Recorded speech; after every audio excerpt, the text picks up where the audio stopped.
మొదటగా ఈ వీడియోలో మనం భగవద్గీత అధ్యాయము 4 శ్లోకము 40ని పరిశీలిద్దాం. ఈ జ్ఞానయోగంలో శ్రద్ధ మరియు విశ్వాసం లేకుండా జ్ఞానాన్ని పొందలేమని, సందేహాలు మనల్ని ఎలా పతనం చేస్తాయో శ్రీకృష్ణుడు హెచ్చరిస్తున్నాడు. మొదటగా ఈ పవిత్ర శ్లోకాన్ని భక్తితో విందాం. అజ్ఞశ్చ శ్రద్ధధానశ్చ సంశయాత్మా వినశ్యతి, నాయం లోకోస్తి న పరో న సుఖం సంశయాత్మనః.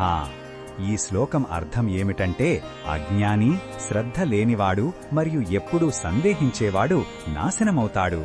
సంశయంతో నిండిన ఆత్మకు ఈ లోకంలో కాని పరలోకంలో కాని సుఖమనేది లభించదు.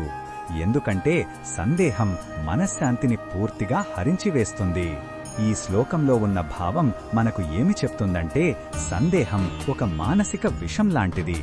అది మన ఆత్మవిశ్వాసాన్ని దెబ్బతీస్తుంది. ఆధ్యాత్మిక మార్గంలో ముందుకు సాగాలంటే శ్రద్ధ అనే పునాది చాలా ముఖ్యం. భగవంతునిపై, గురువుపై, శాస్త్రాలపై విశ్వాసం ఉంచడం ద్వారానే మనం సందేహాలను జయించగలం. ఈ బోధనను మన దైనందిన జీవితంలో ఎలా ఉపయోగించుకోవచ్చంటే, ఏ పని చేసినా పూర్తి నమ్మకంతో చెయ్యాలి. సంబంధాలలో అనవసరమైన అనుమానాలు మనశ్శాంతిని దూరం చేస్తాయి.